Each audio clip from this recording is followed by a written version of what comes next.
Hi, it's Lisa. Today I have a sports themed page, and these are a challenge for me because I typically only do about 2 of them a year for different sports, and so it doesn't really make sense for me to buy a lot of stamps or a lot of embellishments for these kind of pages because I'm just not going to use them enough. So I'm trying to do things, very often I turn to the silhouette and use things that might be sports themed there or just maybe something more generic, and that's what I'm doing this time. This is about track, so I'm going to do some running or some arrows to kind of indicate the movement and running. And when I was looking for papers, the team colors are green and yellow, and I was looking through my paper stash. I went first in search of some greens, and somehow I ended up in my yellow drawer, and I have this paper with the chevrons, and if I turn it, it's supposed to be, of course, this way, but if I turn it this direction, there again we have some movement going on for the team photo and an individual photo. And then I found some green papers that I thought went really well with the green grass. It's not quite as dark as their uniforms, but I think these will work good, and these I've had a long time, so this is a good page for using up the stash.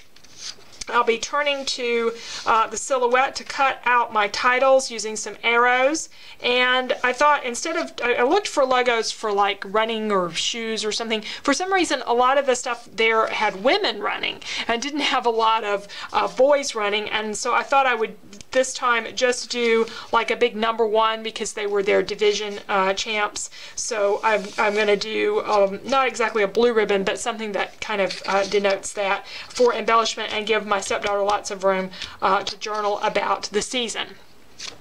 So I need to trim off the branding strip here and trim down this. It's very hard to see on the sketch, but there is a strip of paper going across here to add some additional color to the page. I might do a little border with this green and cut some elements to put on this. It'll be a really fast page, but we'll still capture the memories.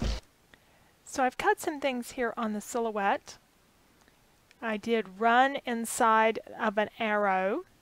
Did 2 of those, and then all I'll need from the letters is actually just the middle of the R's there that I'll have to glue in. So the title is Run Dylan Run, and I want Dylan to show up a little bit more, and that green didn't show up quite as well on the yellow background, so I've done some black shading, and it's just black cardstock cut the same size as the word Dylan, and then I'll just put it a little bit to the lower right corner of each letter. Got my little pink circle, and the #1, though, I wanted to do something a little more than just the die cut, so I went to my thickers. The 1 was easy, but I didn't have anything with a number symbol, so I cut that out of the silhouette, and those really went together very well. I was real pleased with that. I think it needs a little more to it, though. I am going to go ahead and cut this border down here at the bottom with an old Stampin' Up border punch. These are EK Success punches, so any kind of border punch would work. This is a My Mind's Eye cardstock from probably 10 years ago. It's very old, and it is real heavy cardstock, so it works really well with this punch. I'm always challenged with these sports-themed pages because my husband and I are probably the least sports-oriented people on the planet, and we live too far away to go to any of the games or meets, and so we don't have first-hand knowledge. I don't always know what would work well on these kinds of pages.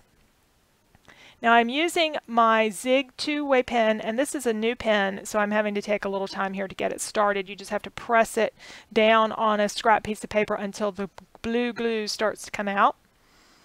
I don't think they call them a 2-way pen anymore. I never understood what the 2-way part was anyway. So they're just Zig glue pens, and I got this one at Hobby Lobby. I've gotten them at Walmart before. And just kind of glue the letters together, and then I'll probably use Tombow adhesive to put everything down. I do want to try to add another circle, though, to that pink circle. This first piece of paper wasn't big enough, so I went to the main sheet. And I'm starting off with a 1.5-inch punch circle, and then I didn't have a larger punch. That would have worked great if I had, but I used the Creative Memories to cut out a circle within a circle, which I could have done on the silhouette. I just had already cut it off, and so I just did this right quick with some circles to add a little bit more interest to that little pink circle piece.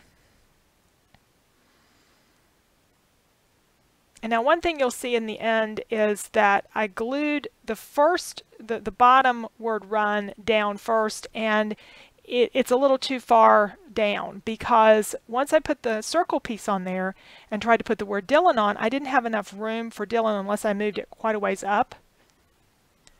Then of course once you glue things down with Tombow adhesive, they are glued. So I did leave Dylan, the tops of the letters, not glued very much, so I could kind of slip that other word run underneath there and put the center inside the R.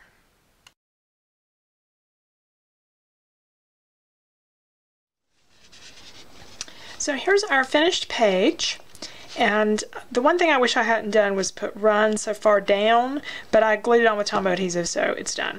I do like this embellishment here with the number 1 on there, left some place for some room for journaling, and did, you know, some strips on the back. So it's a really fast page, but effective for capturing the photos and the story. So I'll show you some close-ups of this. I may add just a touch more adhesive behind these since I left that up just a little bit, and I think that's our page. So thanks so much for joining me today. You can find the sketch over on my blog, as well as a link to the 2014 and 13 sketchbooks. If you like working with sketches, there's a lot of good information there and lots of substitutions and things for one photo, two photo, all the way up to gobs and gobs of photos per page. Thank you again for joining me.